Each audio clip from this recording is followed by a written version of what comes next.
Gracia y paz, amados hermanos. En el día de hoy me gustaría mostrarles este vídeo que me pasaron hace pocos días, donde una iglesia públicamente celebra la llegada a la escuelita infantil, a la escuela dominical, de un niño que se identifica como niña.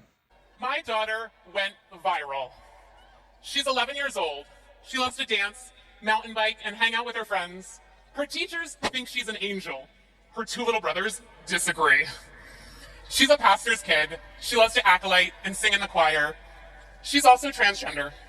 That means that when she was born, everyone thought she was a boy, but she deeply knows herself to be a girl.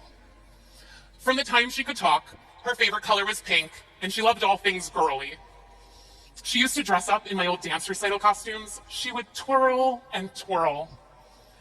The day she learned the word transgender, she went, "Oh, maybe that's what I am." We talked to a gender therapist and our doctor. Our heads were spinning. We read everything we could about transgender kids. And a few weeks later, Rebecca went out into the world for the first time as herself. En este caso, en esta iglesia está hablando la madre de ese niño que se identifica como niña.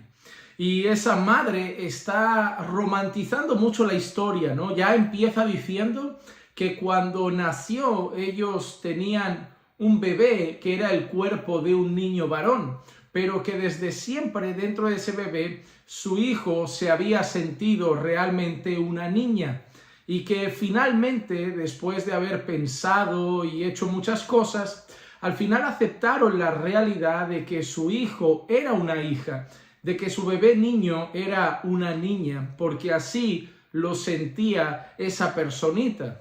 Entonces eso es llevado a la iglesia y ahora aparece ese niño con apariencia de niña. Le peinan como una niña, lo visten como una niña, lo tratan como una niña, le dan el nombre de una niña y lo llevan a la iglesia para que toda la iglesia con brazos abiertos lo acepte como a una niña. Ahora, la pregunta es, ¿cómo actuaría nuestra congregación? Es decir, tu congregación o nuestra congregación, ¿cómo actuaría la iglesia si eso sucediese? Debemos entender que a la iglesia llegan todo tipo de personas. Y obviamente nosotros no vamos a decir que las personas que no cumplan los requisitos morales que establece Dios no pueden entrar en la iglesia. A la iglesia entran todo tipo de personas, tanto creyentes como no creyentes. Y aquellos no creyentes que entran a la iglesia, pues participan del culto, asisten a las reuniones, pero llevan una vida que no está en sintonía con la palabra del Señor. Llevan una vida que no abraza los valores que Dios ha establecido en su palabra. Por lo tanto, nosotros debemos entender que la iglesia no rechaza ni prohíbe la entrada de personas no creyentes o la entrada de personas que no viven de acuerdo a la fe cristiana en sus instalaciones. Es más, cada vez que entran, el deseo de nosotros como pueblo de Dios, el deseo de nosotros como iglesia, es que la palabra predicada dé fruto en sus corazones, que el Espíritu Santo obre y que haya salvación. Hay fiesta en el cielo cuando un pecador se arrepiente. Por eso nos alegra cuando gente de la calle visita la iglesia, cuando gente no creyente visita la iglesia, cuando personas que no viven de acuerdo a la palabra de Dios ni han creído el evangelio asisten a la iglesia. Animamos a nuestros hermanos a invitar a sus familiares no creyentes, compañeros de trabajo no creyentes, conocidos no creyentes, porque así, mediante la predicación del evangelio, Dios sigue salvando pecadores. Pero hay una diferencia entre la gente que entra a la iglesia y la gente que es parte de la iglesia. Hay una diferencia entre las personas que congregan donde la iglesia se reúne a la gente que pertenece verdaderamente a la iglesia de Cristo. Hay una diferencia entre un invitado no creyente a un hermano en la fe. Y la diferencia está en eso. El hermano en la fe es alguien que ha creído en el Señor Jesucristo, alguien que ha creído el mensaje del evangelio y por lo tanto, como resultado de esa fe verdadera en Cristo, tiene una vida que se va adecuando poco a poco más y más a la palabra de Dios. ese hombre, esa mujer que ha creído el Evangelio, la evidencia de que esa fe es verdadera será las obras como resultado. Una vida que se va adecuando a la palabra de Dios, un crecimiento en santidad y una transformación progresiva a la imagen de Cristo.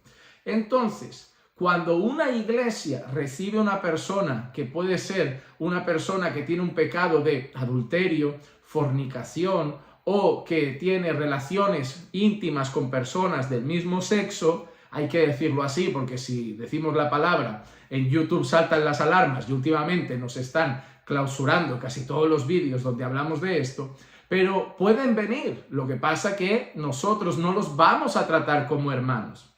Ahora, otra cosa interesante, si viene una persona a la iglesia que se identifica como mujer siendo hombre o se identifica como hombre siendo mujer, la iglesia no muestra más amor tratándole como esa persona se identifica. La iglesia muestra amor tratándole como esa persona es realmente. Es como si alguien viniese y yo supiese que no está bien con Dios y yo lo tratase como si fuese un hermano que está bien con Dios. Yo no le hago ningún bien, esa persona está caminando derechito al infierno y yo encima le hago tener la sensación de que está bien con Dios. Como aquellos falsos profetas que decían paz, paz, pero no había paz. Entonces nosotros no mostramos amor cuando damos continuidad a un engaño. No mostramos amor cuando damos continuidad a una mentira. Una de las mejores maneras de amar a alguien es decirle la verdad, porque queremos lo mejor para esa persona y lo mejor para esa persona es que esté bien con Dios. Por ejemplo, si yo amo a mis familiares no creyentes, yo no puedo decirles que están bien con Dios. Lo mejor que podría hacer es hablarles del Evangelio y darles a entender que deben arrepentirse y creer en el Señor Jesucristo. Si yo no los amo, entonces voy a dejar pasar esa realidad, les voy a decir que hagan lo que hagan y vivan como vivan, estarán bien con Dios y no pasa nada al final, pero eso no sería una muestra de amor, sino una muestra de no amar su alma. Si un pecador llega a la iglesia con una vida desordenada, yo no puedo tratarle como un hermano y hacerle sentir que está bien con el Señor. Yo tengo que predicarle el Evangelio, hacerle ver su pecado y con la ayuda de la predicación, orando por su vida, esperar que el Espíritu Santo los convenza de pecado y los conduzca al arrepentimiento. Si viene una persona que es hombre y se identifica como mujer, o que es mujer y se identifica como hombre, la iglesia no puede actuar como si nada. La iglesia no puede seguirle el juego. La iglesia no puede seguirle el rollo. La iglesia debe hacerle ver que eso no está bien. Así como hacemos ver al borracho que no está bien, así como hacemos ver al adúltero que no está bien, así como hacemos ver al mentiroso que no está bien, también debemos hacerle ver a esa persona que esa persona es lo que biológicamente es y lo que Dios determinó que fuese desde el principio, que no se trata de lo que se siente, se trata de lo que somos biológicamente. Es más, considero que aunque la intención sea buena, lo que esa madre está haciendo es perjudicial para su hija.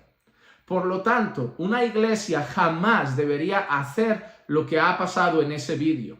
Pero ya están apareciendo las iglesias inclusivas. A esto le llaman comprensión, a esto le llaman amor y a esto le llaman tolerancia. Pero la pregunta es, si toleramos eso que la Biblia dice que no está bien, ¿toleraremos todos los otros pecados también? ¿O solo vamos a tolerar ese porque tenemos que reconocer que la ideología de género se ha metido en muchas congregaciones? No, nunca echaríamos de la iglesia a una persona que llegue en esas condiciones, pero no vamos a dar rienda suelta a su mentira, no le vamos a hacer sentir que eso está bien, no vamos a apoyar eso que está haciendo, al revés, le vamos a predicar el Evangelio con humildad, con amor y con el mayor deseo de la salvación de su alma. Como iglesia no podríamos recibir a ese niño que se identifica como niña de esa manera, sino que jamás lo íbamos a rechazar, pero trataríamos el asunto a la luz de la palabra de Dios. El amor no significa el aceptar las cosas que no están bien a los ojos de Dios. El amor por ese niño que está sintiéndose niña, fruto de esta cultura, tiempo e ideología, el verdadero amor hacia ese niño es hacerle y reconducir su pensamiento a la realidad que tiene, y es que es un chico biológicamente. Eso hace el amor. Lo demás, el consentimiento, no es amor, cuando lo que estamos consintiendo es algo malo a los ojos de Dios. Si alguien nos llama intolerantes por eso, pues que nos llamen intolerantes. Pero nosotros tenemos la conciencia tranquila delante de Dios, sabiendo que en el fondo amamos las almas, y el que ama predica el evangelio, y eso conlleva confrontar el pecado.